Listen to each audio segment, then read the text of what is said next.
Hello and welcome to the latest This is the Music Meets podcast.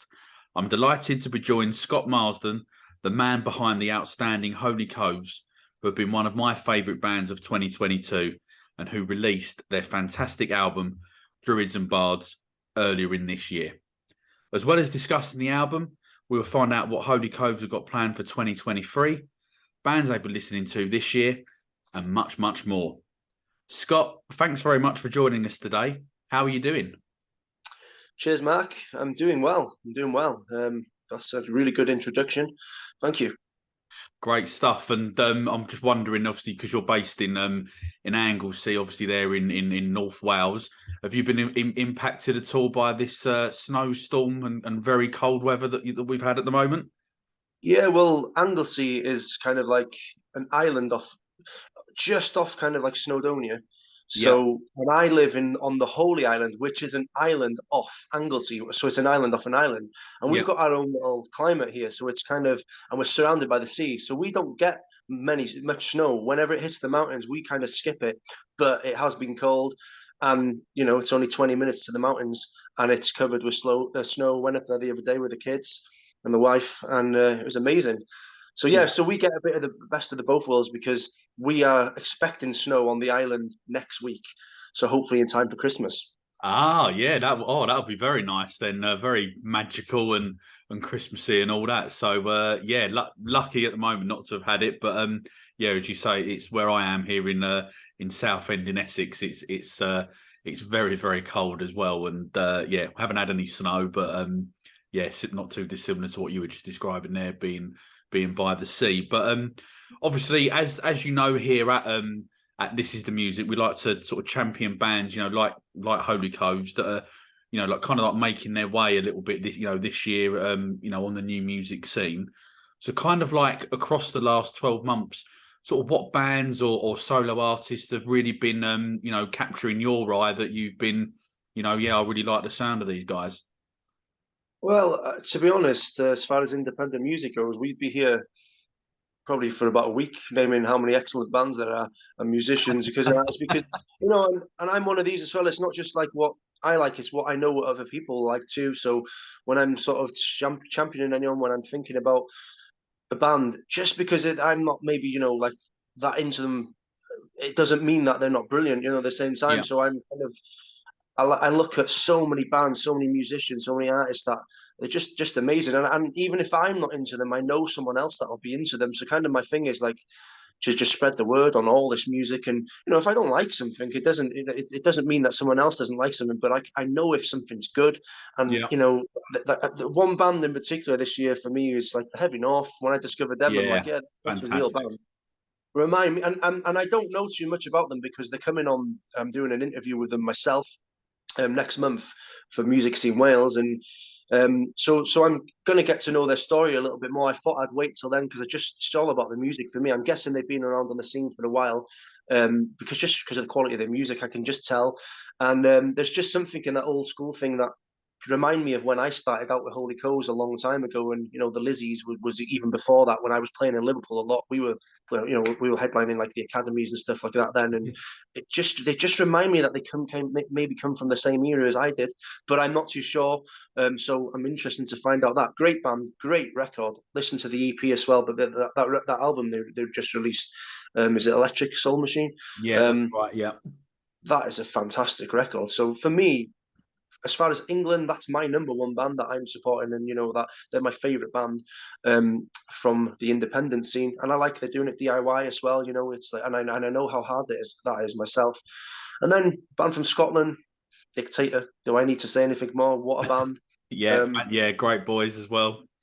yeah, and I'm also doing an interview with them this month, Music Scene Wales as well. So Fantastic. again, I'm not asking too many questions. I just want to get to know them myself and their story, because what I like is it's their music for all of these bands that have grabbed me. Their music is just for me, and there's something that I resonate that like in my own music. That's something that I buzz and makes me tick. Buzz off and makes me tick is something that Dictator do too as well. The same way as what the Heavy North do, and but then there's something that the humorous in with Dictator as well. There's something fun that my wife and kids love them as well. Do you know what I mean? It's like my Yeah. wife loves them anyway, but my kids love them. They know all the words, and they're fun to put on as well. But then, yeah, they're so talented, so talented. And then as far as a solo artist, I'd say, and I couldn't believe how young I found out she was the other day, because her songwriting is absolutely amazing. A fellow Anglesey-born singer-songwriter is Megan Wynn. I'm just Yeah. like, wow, she has got a fantastic future ahead of her. Yeah, What definitely. what a talent! I mean, to me, they're just like the three top independent artists for me. But there's so many more. I mean, we could name bands all day, but they're the three I would highlight. They're the three that I mean, Megan Wynn's talent, like she's like 18. I'm Yeah. like that's amazing. She's writing songs like she's in her 30s. I mean, that's a talent, and nurturing in the right way, the right people around her, the right team. Um, you've got to look after that talent, and I think the right, like I think a big deal, a label is going to come in and snap her up, because if they don't, they're stupid.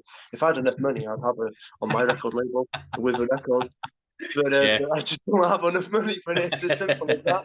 But she's someone I would definitely love to see progress a lot further, and I think she's got a massive career. And I'm talking like like huge. I think she'll Yeah. be massive.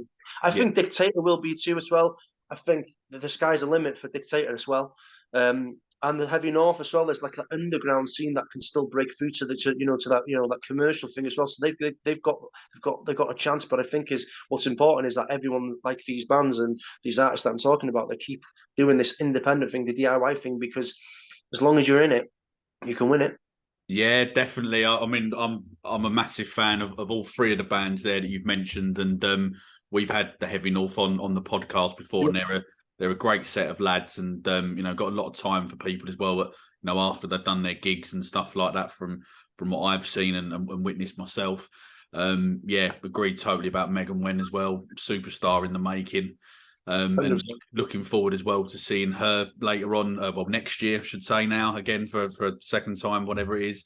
And Dictator are popping down to London as well next year. So that'll be I'm sure that'll be a great gig as well. So yeah, three fantastic choices there. And I think there'll be a lot of people that will be agreeing with those choices as well. So kind of like just coming back to Holy Coves. So kind of like then how did Holy Coves start? Because you kind of like mentioned it there in the intro there about obviously Holy Island obviously being off of Anglesey. So is that kind of like then how the sort of like the inspiration for the name came about? Yeah, the Holy Coves. I mean, I was in a band. I don't know if you heard. It was a long time ago. I was in a band called the Lizzies, and we kind of like, it was around. I was messing about with that from sort of like 2005, and we were learning with David Wrench, the producer, the Welsh producer. Was Yeah, one of the big producers in the world, and forget about the UK. I mean, one of the biggest yeah, producers in the yeah. world now. So I spent 10 years writing with him, you see, and learning, song production and songwriting, and I recorded 2 albums with him. So the first one I recorded was with the Lizzies, and it was like the beginning of the Holy Coast phase. And but before that, I did lots of EPs with him. I did lots of demos. So I just learned. I knew nothing. I just knew that I wanted to write songs. I knew that I had the knack for it, and I was brash and a bit cocky and young, and I thought I probably had a bit of an ego at the time as well. As I was a kid, and I was just, I didn't know what I was doing. I just knew that I wanted to do music, and in a way that the sort of person I was is like, I wanted to make it happen, and I knew I had to make it happen. I had to grab some attention, and the Lizzies did really well. We were touring all over the UK. Like, I mean, we were headlining all the academies, and it was going really well. We had a really big following, and we never had even had an album out, and it was like that buzz band, and it Yeah, was kind of like that was what was happening for us then at the time, and it's just. And then we found out there was another band that had the same name in America, called the Lizzies, and it's like, so and like it was kind of like the thing of why I'm thinking, right, we made this record, and I'm like, we can't have put a record out when there's a band out there that already has the same name. I just can't do it. It's just not good. It's not good for the marketing of the band. It's not good for the brand. It just doesn't make sense to me. And I Mhm. was like, but I wasn't really comfortable with this Lizzie's thing anyway. It was something that I got from the film. Do you remember the Warriors? Yeah, yeah. The old school film. I'm showing my age now, and but one of my favorite films. And there was like, the Warriors was like the gangs film from New York and stuff like that. And I always loved like the name the Lizzies. It just stood out to me, even though it was an all. And I loved the fact it was an all girl gang. And I was just like, oh, that'll just wreck people's heads. They Yeah. won't understand this. Why if they understand the film, that'll probably piss people off. So it was another reason why I picked the name.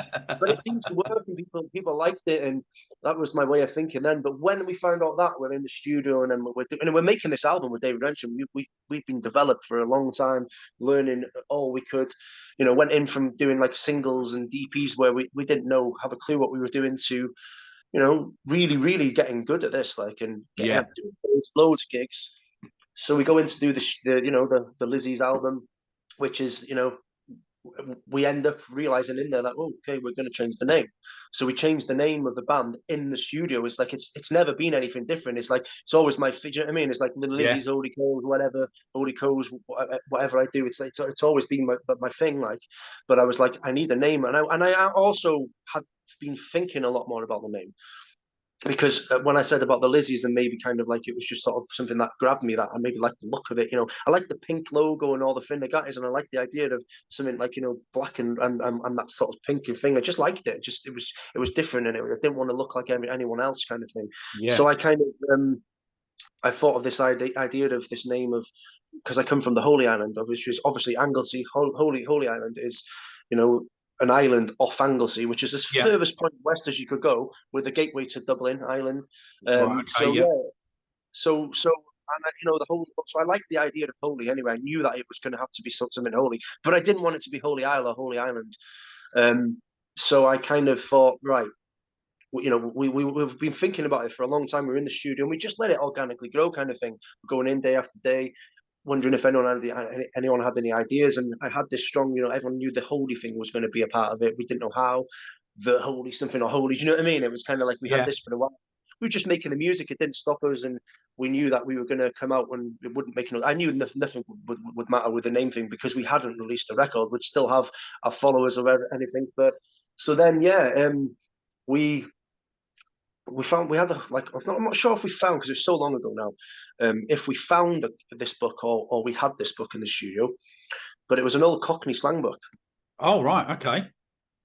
and the old Cockney slang book had a word in it called coves, which was the old, in the Cockney slang book was for those geezers or criminals. And I Right. like the irony of having the holy before the Hmm. coves. Also, the coves just fit because of we are surrounded with the Yeah. most beautiful beaches, coves that you could possibly think of. And I just like the Goonies, all that, like that idea of, Yeah. like the coves and the thing and the sea. And, I literally went across the beach because I live literally across the road from the beach. Yeah. And yesterday, when I went up to the beach, I was walking by this cove and looked out, and there's like this pirate ship out there. I'm not even joking. It's like it was this old school pirate ship, just beach and the thing like that at the top, and it's this where I live, is where I grew up, so it's kind of like always had that kind of that thing to me. I always wanted to be in like a Goonies movie. Always wanted to be in a gang like the Warriors, that kind of thing. It's just me as a kid.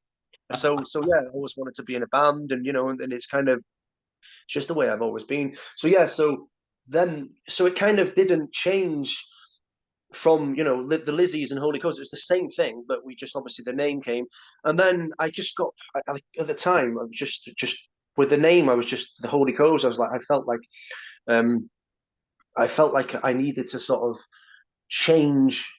I wasn't happy with the music that we were doing as well at the same time. This was like this indie thing, and I'd already written the album Proving Mistake then, and I was just like I thought that was better. So anyway, I didn't even put that album out, the Holy Coast first record. It didn't come out in 2008 or 2009 like it says. That came out later. And the reason it didn't is just because I'd already moved on and we'd taken so much time in this name change. And I wrote an album which I thought was fitting for Holy Coast, which was Mhm. Proven Mistake. So we went and recorded that. So we went in and obviously did some gigs and stuff like that. We didn't go in straight away to record it, so it was all part of this process with David Wrench.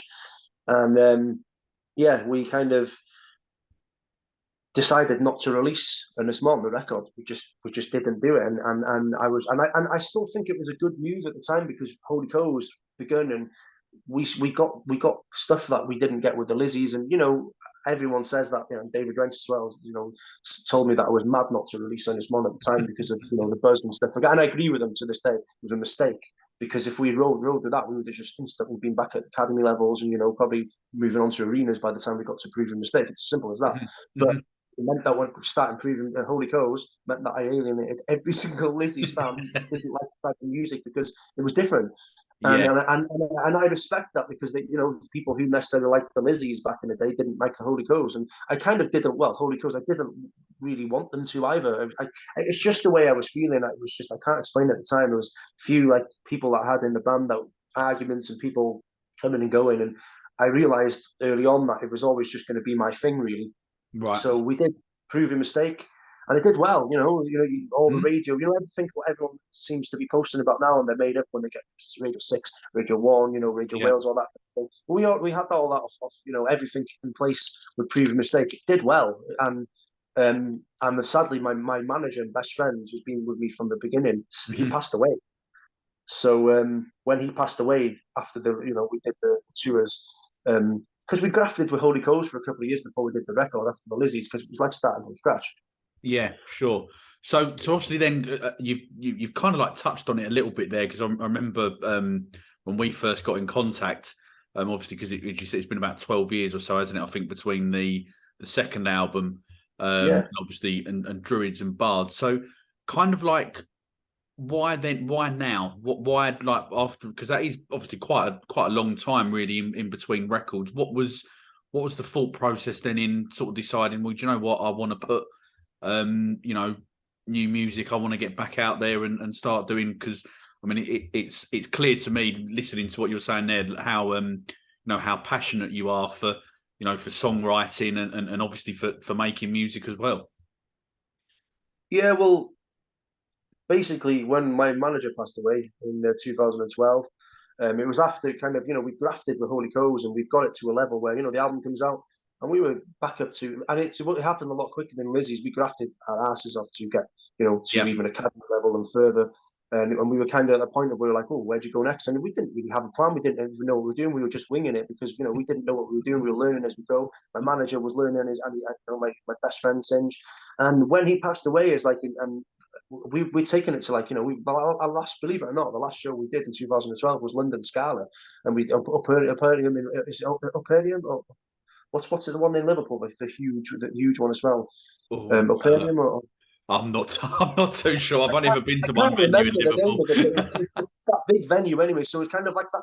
So we'd gone from academy to that level, and it was like kind of like a massive jump up when the record came out, and because radio were really, really hammering it. And it was just like, ooh, this momentum. I was like, we have to follow this record up quickly, and we wrote the record, and then kind of someone decided that they weren't going to be there and the thing, and I was still stuck on this band thing. I just like, I'd had different people from the Lizzies, Holy Coast, both records, and I was just like, I was still stuck up on that band thing, so I got really hung up about it, and then Singe passed away, and I walked away because I just felt really disheartened with music, and you can understand I didn't know how to manage it myself. I didn't know what I was doing. Walked away, and I was never done with it. I was never done. I wanted to record that album, so I just felt like I had an unfinished business. Yeah, sure. Okay, yeah. Well, I mean, I'm back. I'm glad that you are because so obviously you said it's obviously a fantastic album, and obviously the reactions to it across social media has been fantastic. Obviously, it's had over 200,000 streams as well, I believe, on Spotify. And obviously, as you said, it's more than that now. I think it's over about 250, 260 now. I think since we released the back catalogue this time last year, which is it's not long for with records to be established themselves. I think we're over 300,000 streams now, which is it's a good start. Yeah, no, absolutely. I mean, I agree, and I was going to say because obviously that is mightily impressive, especially as well. If you think about you've touched on it before. It is very much a DIY. Ethos that you've got. You're obviously self-promoting and obviously self-releasing as well. So I mean, I'm guessing you must be buzzing with that. I am buzzing with that, but that's I'll be honest with you, is self promotion. But I do also have a press team that I work with as well, which is Aled from Beast PR. One thing I will say about this DIY thing is you have to also have press, and you can only do so much yourself. So when I'm like, I would encourage all these bands to do the DIY stuff, do their own press because you can. You do need a professional at some point as well. Yeah, So I work closely with Aled from Beast PR. He's become like a good friend. So he's someone who's also doing a lot more for us than just the campaigning thing. He's become a part of our management. He's someone who because I obviously I manage the band with yeah, myself. yeah, With Aled helps me out, and I take advice off a lot of people that I've got around me, a lot of good people on my team. I've got psychedelic management, so I've got a couple of friends that help me out with that. I've got with the records, obviously, got a few people that help me out with that, and me and Aled do a lot of the decisions, planning, and thing myself. And he's just got a good way of just making me understand things, and this vision that I've got. He's really good at getting the visuals. I was never good at what videos should be, and the visuals of how it should look. I just knew how I wanted the music to be and my vision, so I could say that in words. But he can help me get it if that makes sense. yeah, yeah, He just know he's just taught me so much. And one thing I remember years ago is the journalist and thing for writer. He's in a band as well. He's a musician and writer, John Robb.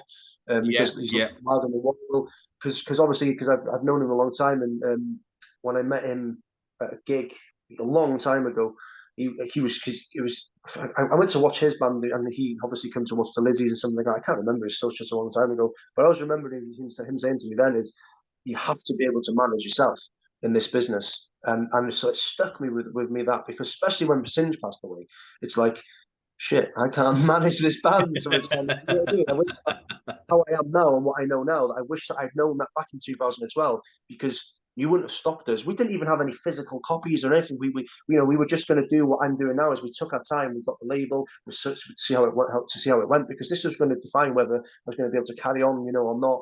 And I was going to carry on and make a few records anyway, but if you don't grab a certain amount of attention and it doesn't work, and it's at the point where they've had to put a band together, and like I say, Holy Coves is my solo project, and it always will be. It's my thing, but I'm working with the same producers. We have a producer team, production team that we work with in the studio, which is some of the best in the business, and I'm so happy to work with them. But I have a live band too, so yeah, and they're coming in for the next record, and we've been working together for a while now, and it's just everything's clicking into place because now I know, at the beginning of the year, I knew what I wanted or expected, and month by month, we've kind of assessed the situation, and by the time we get to the end of the year, it's like my drummer that I've been working with now. I've been working with him for the last 16 months, Jonathan DeMarco, and he's well.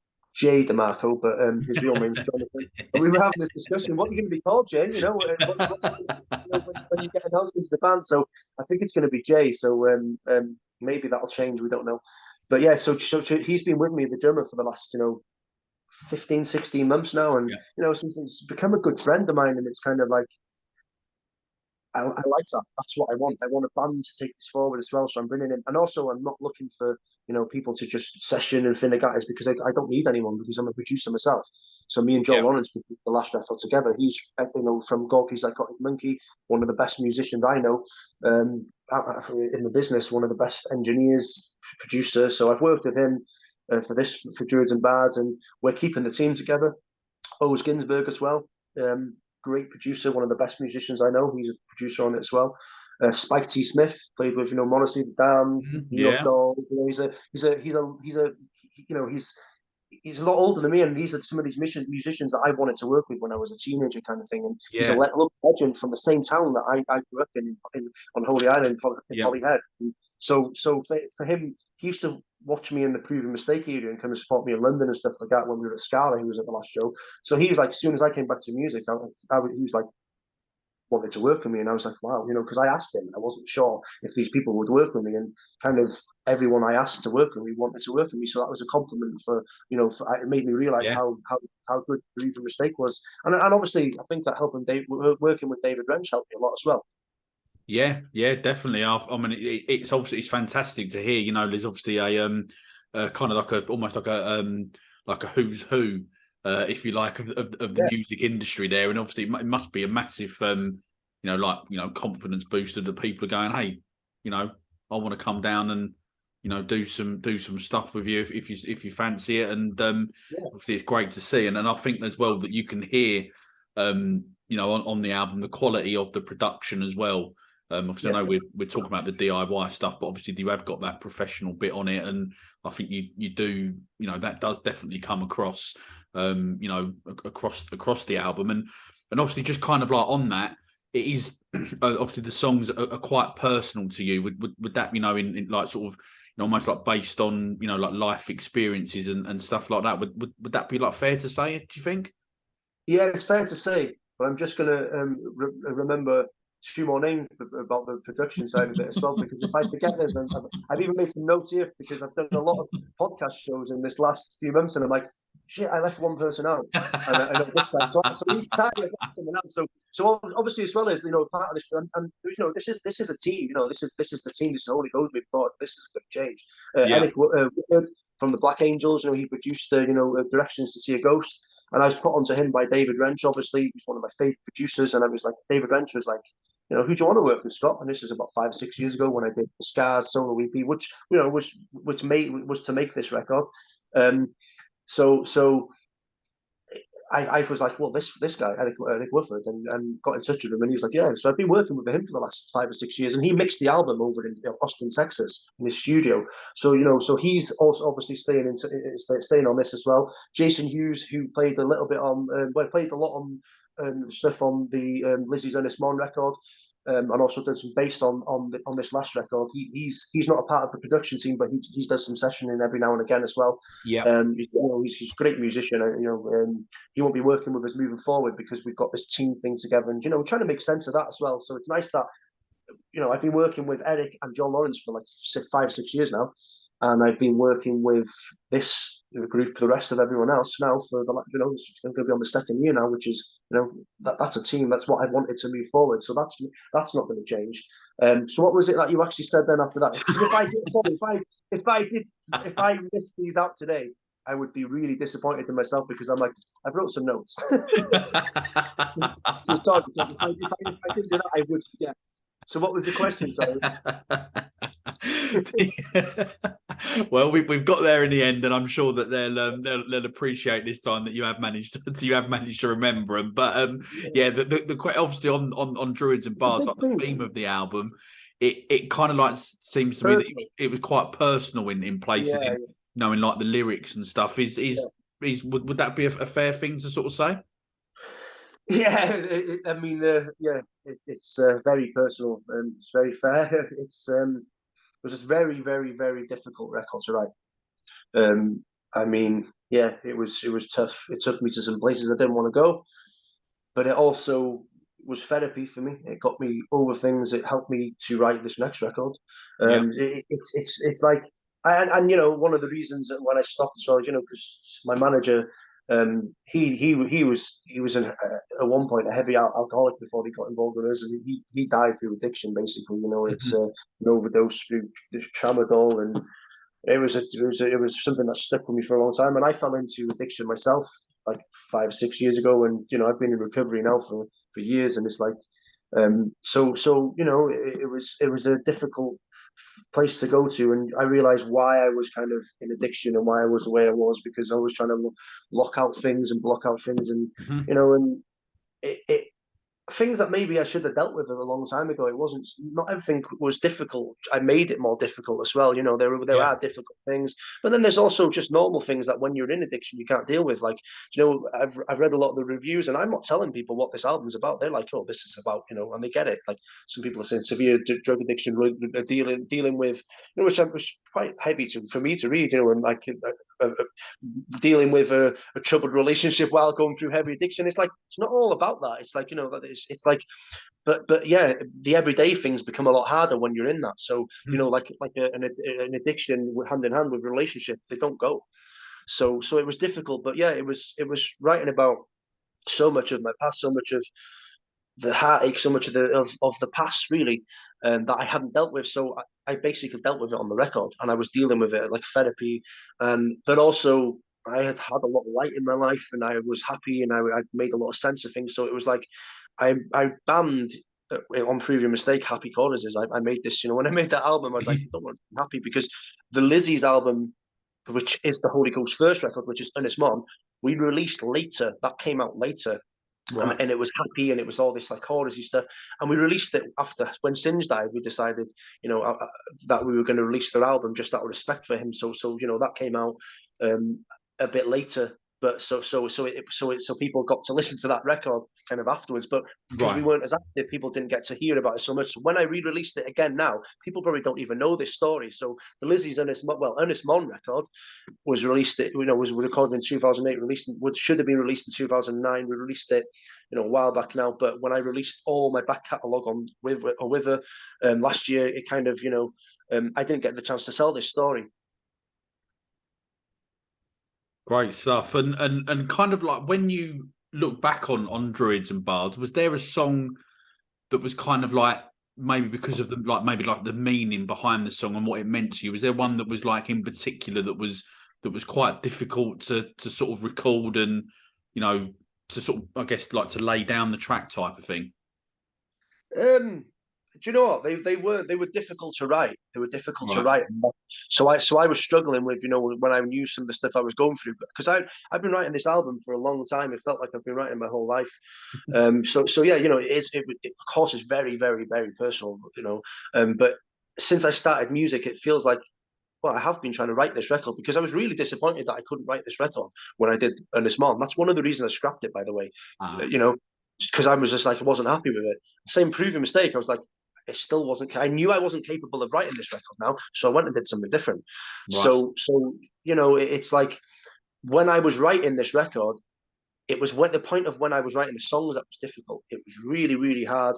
It upset me at times. But then when I was getting to like choruses and trying to make sense and light at the end of the tunnel, I was kind of writing in each song. I was like, no, it has to have a positive message, because I can't live in that darkness anymore. And if you Yeah. listen to Ernest, if you were to go back to and listen to what I do in 2008, 2009 for Ernest Mon, you'll see that I'm happy and I'm hopeful, and like I'm a kid, and I'm singing, hopeful songs, a bit like what I am now, but I ain't telling any darkness of the story. I'm just like sort of Yeah. like, like it's completely different.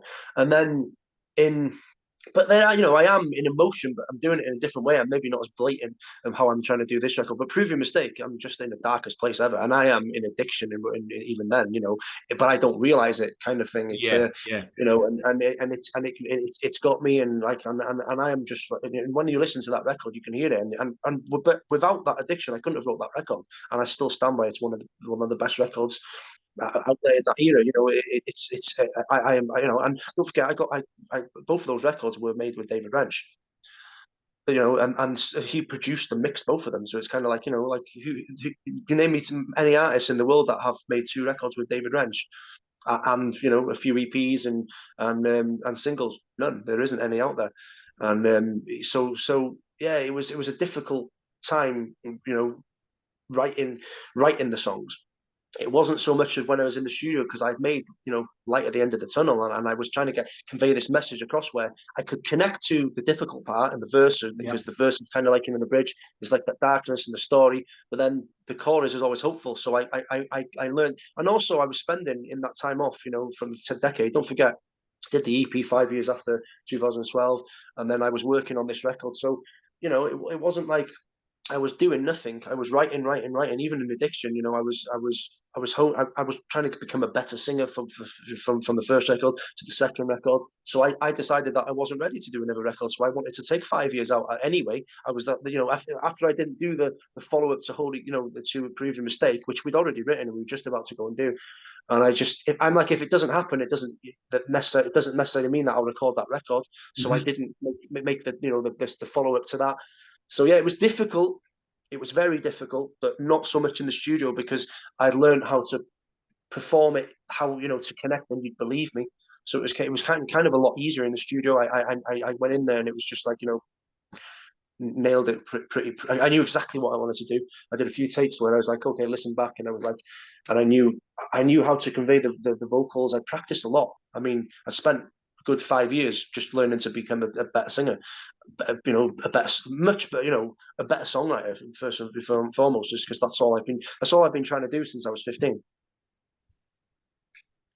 And kind of like as we've touched on, obviously we've kind of like mentioned like the I don't really want to use that word DIY, but it's got that sort of spirit, I guess, kind of like with what you're doing with the Holy Coves. But obviously you've also got a management company, obviously psychedelic management, sorry, and obviously a record company, and I think I'm going to pronounce this right, Wither Records, I think. Yeah, So with a with a so kind yeah, yeah. It's pretty good. Good. I'm pleased. I could just about speak English, let alone Welsh. So, so, so kind of like then, what was the thinking about sort of going in that direction, and also as well, kind of like are you maybe looking in the future to maybe sort of, either manage other bands or get them to join the label in the future. Yeah, a bit of everything that you just said, really. The thinking behind it was, we've got ripped off in the past years ago when we were younger. I'm not even going to go into that because it was that's another story. We'll be here for another hour or two. But yeah, me and Singe kind of tried to suss this out as we went along, and we were supposed to expand to with another management, but in the previous mistake era, they were going to come in and work with us, and Singe was going to help out, and we become this team kind of thing, which I've always wanted. But yeah, the idea of it was kind of I don't I won't sign to a record label. I don't want to. I won't compromise my music for anyone, and I never have. I've turned Yeah. down ridiculous deals in the past. I've turned down big money. I've turned down, insulting offers. So I won't entertain it. I know in the ideal world, it would be nice to think of, right, if the perfect people came in and they were like, they understood this whole story, they had a bigger picture and believed in us, where they wanted to work with us and they were the right people. That's different. But I won't give up my label. I won't give up what I do. I won't compromise my music. And if someone's going to come in and be like, oh, you have to change your music, I'm just going to be like, you can give me 10 million quid and I won't do that. And that's the fact. I won't. I won't. I'm not motivated by money whatsoever, because we made some money earlier on from touring. I made some money from the records, and don't forget, it's my thing. I own this, so it's kind of I don't have to. I don't owe anyone any money, kind of thing. So Yeah. so I'm in a position for that. So yeah, I decided that I wanted to come back, and I everything that me and Singe had planned together, that we didn't get to do. I made happen this year. So that makes me feel immensely proud, and I know that he'd be proud. Look, wherever he is now, yeah, he would be. And so the idea was just in the future, I want to bring someone. Well, I am bringing someone on to the label, but I'm not going to talk about that yet.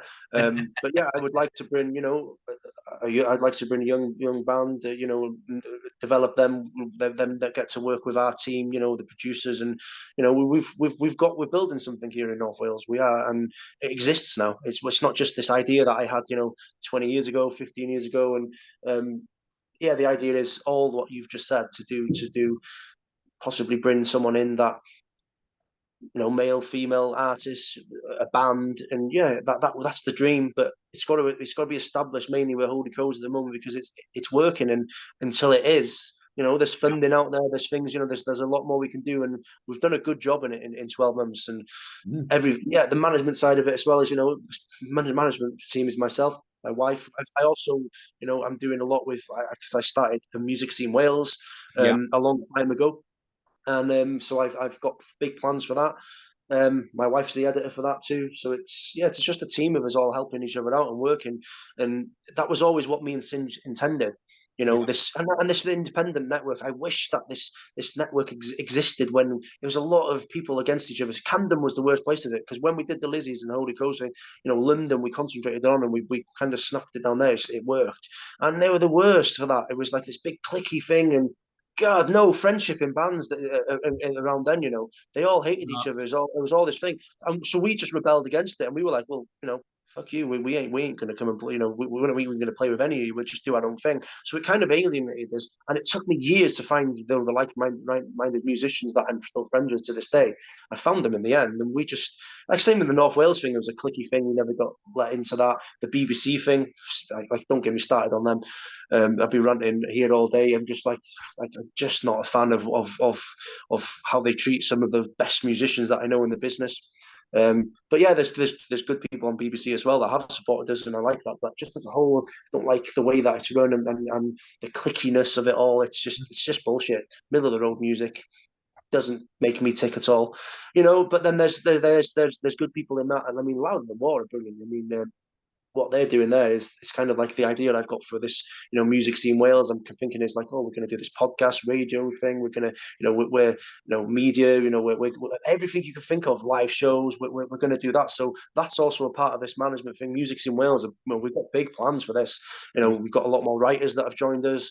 We've got plans for for shows, to do some charity stuff as well as other things, festival. There's we're brainstorming on everything now, and everything that me and Singe had planned years and years and years ago. It's all this. It's all this, and I've kind of just worked my ass off the last 3 years, So especially the last 2 years, to make this happen. And I am. I work for. People think that that maybe that this is just something that kind of has just started. No, Holy Coves is my life, and I'm doing this from when I wake up until I go to bed. It's my full-time job. I do nothing other than this. Music is my thing. I don't have a side job. I never have in my yeah, whole life.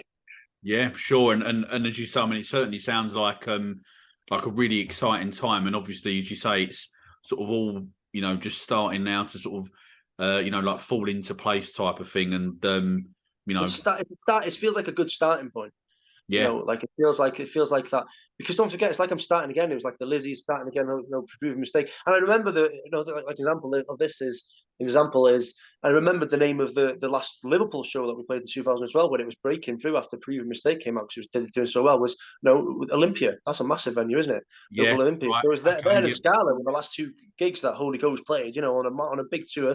And I'm like, oh, they were big venues. And it was so where we are now, we're not there now. It's like we're starting again because we didn't. Each time we never carried on with the momentum yeah, because I didn't have this in place. I couldn't have predicted that when we get to where we're getting to, which is a bit of a kick in the teeth from life, isn't it? When your best friend, the manager, passes away, when you just break through, when all that attention was grabbed, and you're talking 10 times more than this, but just we didn't have the momentum, we didn't have the label, we were doing it all DIY ourselves with a lot of people interested, and it just stopped. And if you don't carry on in that thing, you lose it all. So people don't even have a thing for a record, to carry on. Prove a mistake. It's like we just needed to follow it up as simple as that. And the touring thing, we would have broke everywhere. And that's not me being big headed. It's just like it was a plan and it was working. I know how this business works. So this is going to be the first time that the momentum doesn't stop, because first time I've done a proper campaign. I've done the proper thing. I've set it all up the 2 years before, so I knew that sustainability, longevity can carry on because of all this stuff that happened in the past. Also, gave up on the band. I'll never, like in my head, I'll never be in a band ever again. And but then I realized everyone was just to me is like, well, it's your thing anyway. Holy Coves is your thing. It's just like it doesn't. You work with different people every time you do it anyway. So what does it matter? And I'm like, oh yeah, I'm not. It took me like to realize that where people who I was in the band with were like, well, what does it matter? Holy Coves is your thing, so just keep doing it. And when I got to think about it like that, it helped me be able to, because I was always really like when someone decides they don't want to play with you, or because life gets in the way and they've got some life choices you have to make, and you understand there's been a lot of years in my life where that's going to happen because that's normal, isn't it? It's like every yeah, man. yeah, But I took it like a divorce. So no, I did, and I didn't. Yeah, I remember saying to one of my friends at one time that never speaking to you ever again. And I was great. But like a month later, we're just like best mates, and I'm still friends with them all to this day. A couple I don't really speak too much, and I probably won't speak to them unless I see them. But most of them, from anyone I've ever worked with, everyone I've worked with, I'm still friends with to this day, yeah, and great, they're all good people. They're all. It's a shame that most of them that I've worked with over the years, that apart from the proper producers, the proper musicians, the Spikes, the John Lawrence, the Dave Wrenches, apart from them, who Oz Ginsberg as well, the proper musicians. Apart from them, all the other musicians that I was working with were kind of like session musicians, but they they don't play anymore, and it's such a shame. And but that's life. If all these were still playing to this day, and then I and they didn't have a life, and they didn't have kids and all, jobs and stuff like that, then they'd probably all still be doing music with me. It's just as simple as that.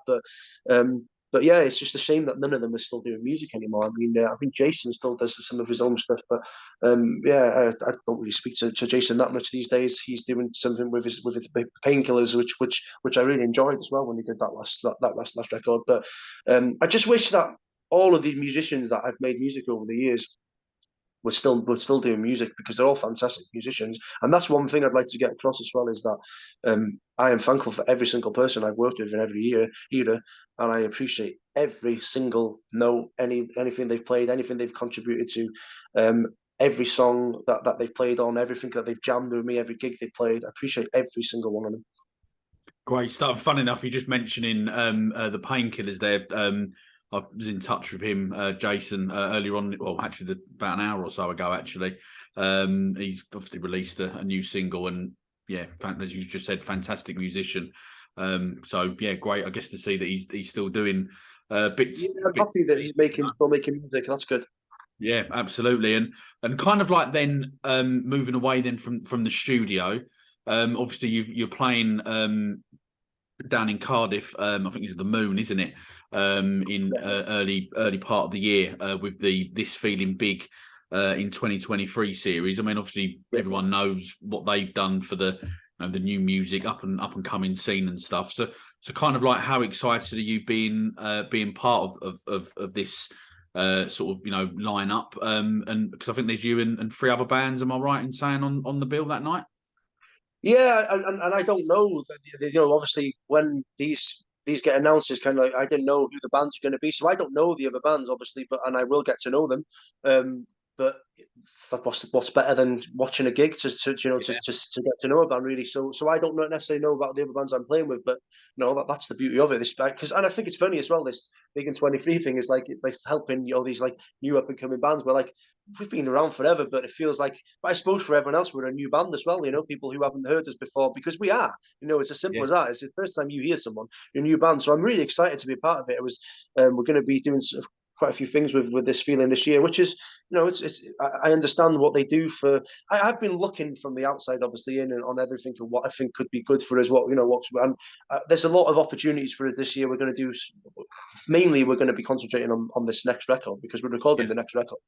But we are going to be stepping out and playing select shows, and maybe like a mini tour, some festivals and that as well. So we will be playing shows all over this year, but the main focus is we're making the next record. Great stuff. And part two. Yeah, exciting stuff. And so does that mean that, because obviously you were well, what was it, probably about like 4 or 5 months ago, I think it was roughly, you were obviously out on touring obviously the Druids and Bards record, and obviously unfortunately that got postponed. So is there any sort of, is that back in the pipeline to get them shows, like rearranged for this year?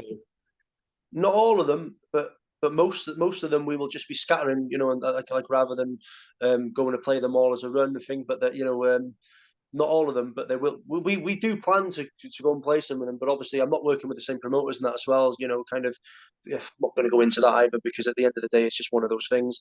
I couldn't do too much about my knee. It was just, I couldn't walk for three weeks, and I had to make a decision. And I would never have listened to people back in the past. I would have just been, no. It's one of those things that if I didn't do that, then the difference of maybe not being able to play for a whole of next year, the next year, than to taking that time out and already being able to go back on the road now. Do you know what I mean?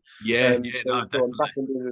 So it's a decision that wasn't easy to make, but I had to, and I would have never listened normally, and I know that from the physio I've been doing, all the thing like that. They were like, well, if you carried on, then because I suppose I could have just stood there in absolute agony. Do you know what I mean? And they're like, well, the end of the day is that could have been like a serious operation, and I would have been out for like all of next year. And just for the fact is that I've just taken some time off. Gigs can be rearranged, and before it would have really done my head in. I would have come back, fallen into the worst place in the world, probably back into addiction.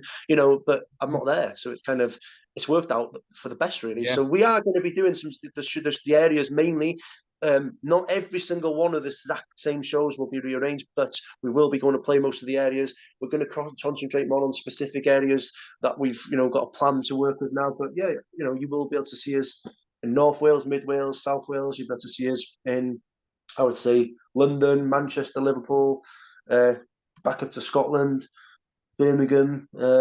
Where else are we playing? Pretty much, we want to do something in Brighton as well, some festivals as well. So you will get to see us this year, and the year after too. But the focus is that this Druids and Bards is a trilogy, and I don't know if you know that it's a trilogy album. So we record part 2 next year, which is Hiraeth, which will come out in 2024. So, Right. so you'll probably, by the time this Druids and Bards, because we're still campaigning the whole of Druids and Bards next year, we've got the vinyls dropping. There's loads of new music videos. There's some great stuff coming.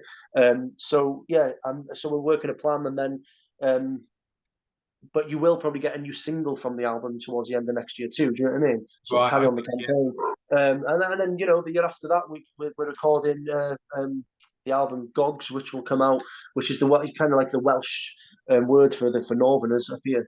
Because we're from the north up here, so it's like Gogs, which is Gog comes from the Welsh word Gogledd, and then yeah, so at 2026 that'll come out. So we're working a plan. It's like yeah, yeah, I know what I'm doing, and it makes a lot of sense. But we're not going to go away, which is kind of, we don't need to, do we? We need to carry on this momentum, because if we stop, then we stop, and I can't do that anymore. I've already gone further than I did the last time, but it's the gigs thing I'm holding back on now. I want to get this right. I want to go to different areas. I want to play some small build-up shows. I want to take my time and get it right, and yeah. hopefully get back back up to the bigger venues. And we've got plans for how we're going to approach it live, and just doing those shows that we did do last year helped us out a lot.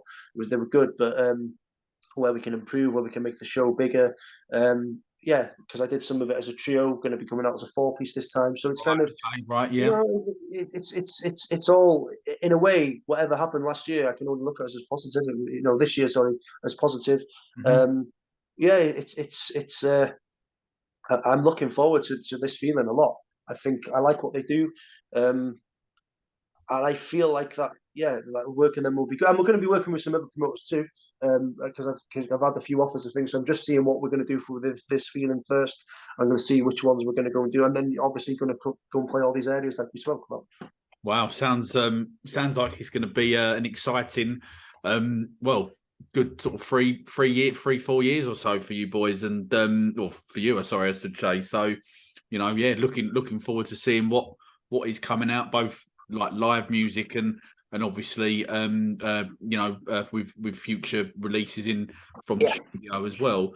So we're going to drop a couple of quick fire questions at you now. So the first one is, what was the first album you bought? Do you know what? Someone's asked me this not that long ago, and it came up in one of those interviews, where they just send you the questions and you fire them over, and then it came up in a podcast like more than once.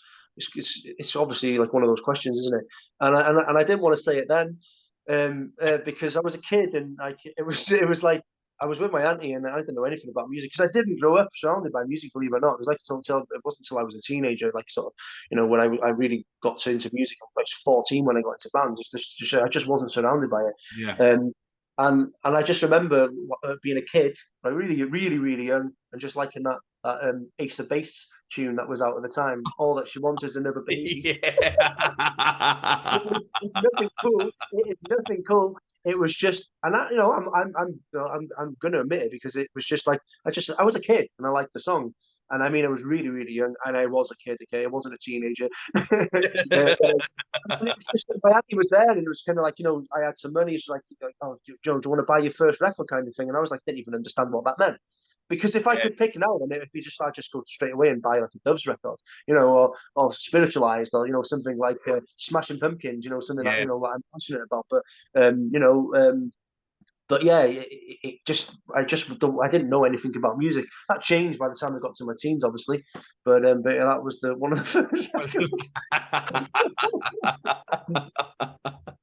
And, which is ridiculous, isn't it? well, to be fair, I mean, we're roughly, I think, about the same sort of age, and I mean, I can remember that song coming out, you know, so I don't blame you for buying it because it is, you know, it's a very good song, I think. Yeah, it's So brilliant. would you this on this next question? Then I'm wondering what the answer will be to this. Maybe you will want to be transported back to Ace of Base era. But if you had a musical time machine, what era of music would you be transported back to? I wouldn't go. I'd stay here because all the music that we can, we've got, we can just listen to. Because I love so many years of music. Love the '60s, love the '70s, love the '80s, but '60s, '70s I really love. So it'd be one of them. Yeah, But '90s, I was there, so I don't need to go back there. Again. yeah, yeah, Um, so I don't think I'd go back because for me, if I had the choice, I'd stay in. I want to stay in my era because I feel comfortable here now. I feel like that this is my time and my era that I want to create, and it's kind of, I feel like I'm just getting started, even yeah. though I haven't, and I've been going for so long. I just feel like now I know what I'm doing and I know how to do it.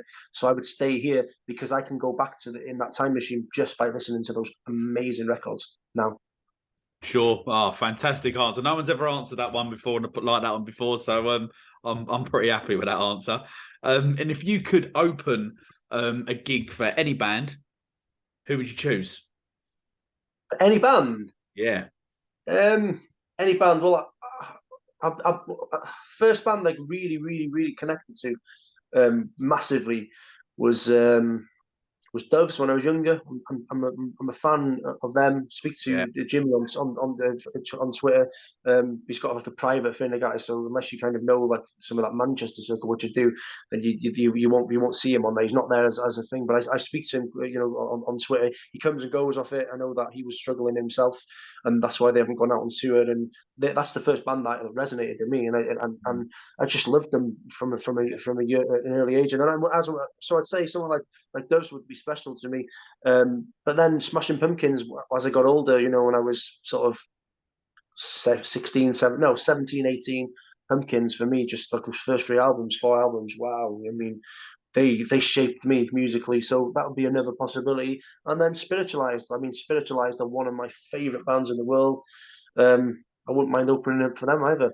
But if anyone's listening, like say like the Brian Jonestown Massacre or the Black Angels, or yeah, anyone. Listen, there's so many bands I would love to open up to. But if I was going to pick the number one out of all of them, for nostalgia, for Nagatas, and just for who I still love to this day, both, like all day long.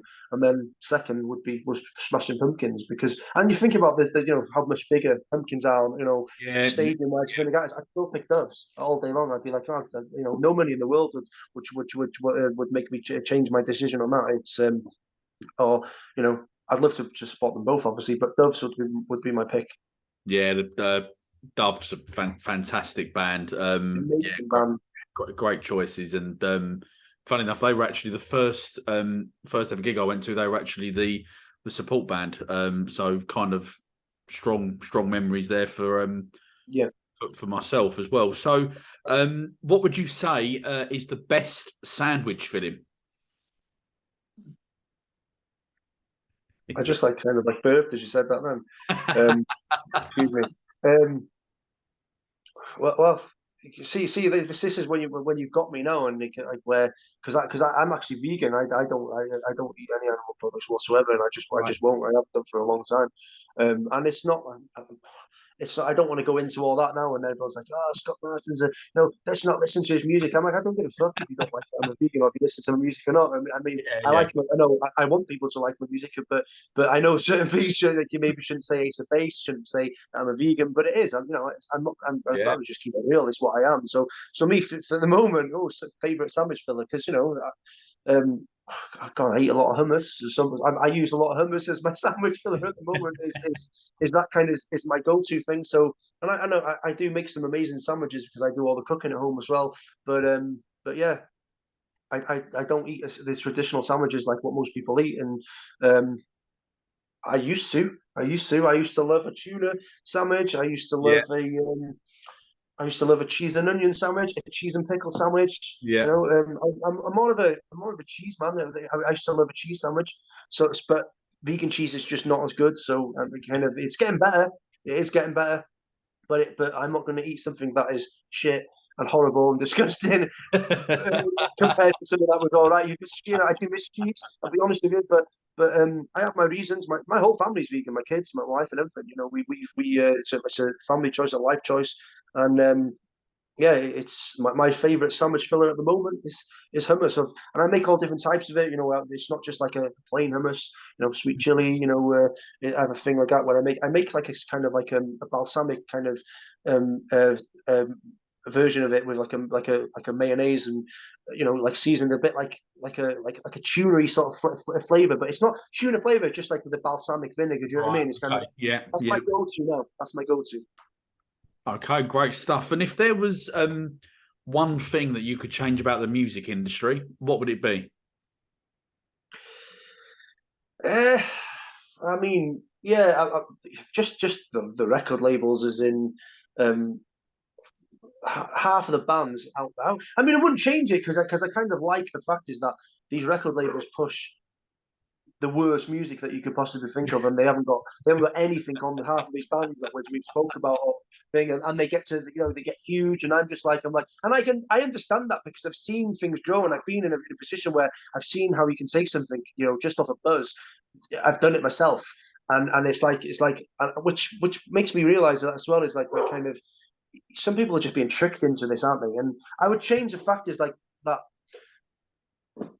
just how much money they spend on this just shitty campaigns, pushing the worst music that you could possibly think of, and then telling you it's the greatest thing in the world. And they are, they're like dogs, aren't they? They've got that many fans, and there's stadiums. And I would change that. I would change that, and I'd just have like all these bands that we're talking about without because they don't have that ego, they don't have that same thing.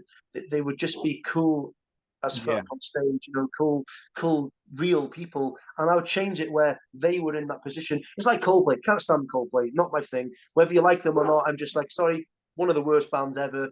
Not into that music. If that offends you, then fuck you. That's my Yeah.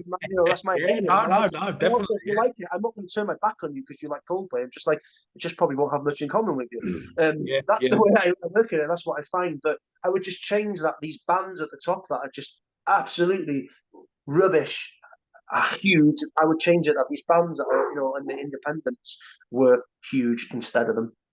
Yeah. Definitely. And obviously, it sounds like Holy Coves have got a lot planned, not just for what's left of this year, but obviously also as well looking forward to 2023, 24, 25, 26, etc. And it sounds like it's going to be a brilliant time. Obviously, you've had a fantastic year this year, sort of, I guess, kind of like re-establishing sort of the name and getting the music back out there again. I mean, is there, obviously you've mentioned new music that might come later on in next year. Is that correct in saying that?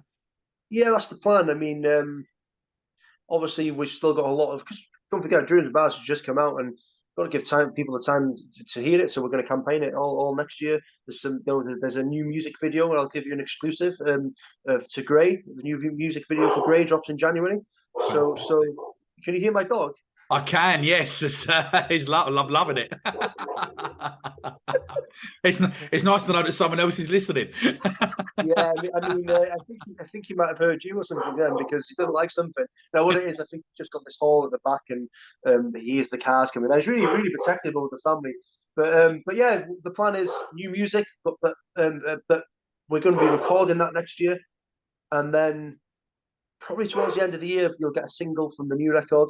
Probably campaign it until maybe 3 months towards the end of the year, then we'll go quiet, and then a new single will come out. But Grey, new video for Grey, and then just before the summer, there's another video for. I'm not going to tell you that one yet because that's a surprise. But there's one for the summer, and then it's kind of like what the shows are doing stuff like that. We'll know more towards the end of the year because we'll have the record and stuff. So we'll the plan, but the plan is to release a new single from Druids and Bards Part Two, Hit towards the end of the year. But yeah, January you've got the music video for Grey, which we're still working with the same person who's doing a series of videos, Taras Marenkov. I think I said that right, Marenkov. who's a Ukrainian director, a video maker. So he's been making these videos for us while his country's at war. So the money we've been sending him, we decided that because we knew how much it was helping him, it got his family to safety at one point. We were like, oh, there was just heavy stuff, and it was just pure coincidence that when we kind of stumbled upon him and his work, we were like, wow, you're still working and you're at war. And he's just, he's really struggling. And so we decided that, right, we're going to do a whole series of videos with you, because we were going to use different people, but we decided, no, you get to make 5 music videos with you. So we did the deal, got him his money, and helped his family. And he's fantastic. And wait until you see this next video. You can, if you get over to our YouTube channel, we only established this year because, well, started it this year because when Singe passed away, obviously we lost all our old socials. So we had to start again. So yeah, he's made 2 of the videos. He's made the video for The Hurt Within. He's made the video for Desert Storm, and they're up there. You can get onto our YouTube and subscribe. But yeah, the new video for Grey drops, and trust me, it's a absolutely brilliant video. Fantastic. Look forward to hearing that, seeing that in January. And we obviously love an exclusive announcement on here, and we'll look forward as well to the next single next video, releasing in the summertime. Scott, that is the end of This Is the Music Meets podcast. It's been fantastic having you on the show. Thank you. I've really enjoyed getting to know you a little bit more personally, and obviously the journey that you've been on from the first album and everything, and all the shows that you've played, etc.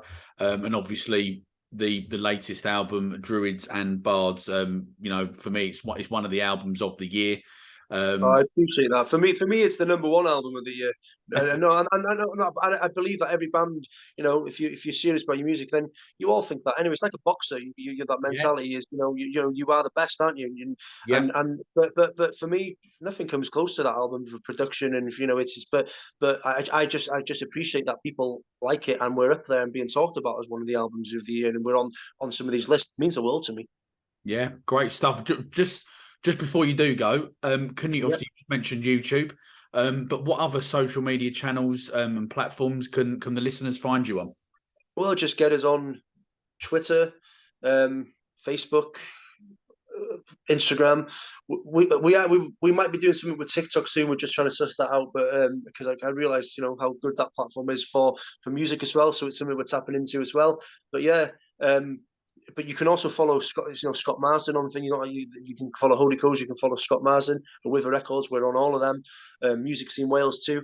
So yeah, if you want to follow what I'm doing as a whole, then and just the bigger picture and what Holy Coves is about, then follow all of them.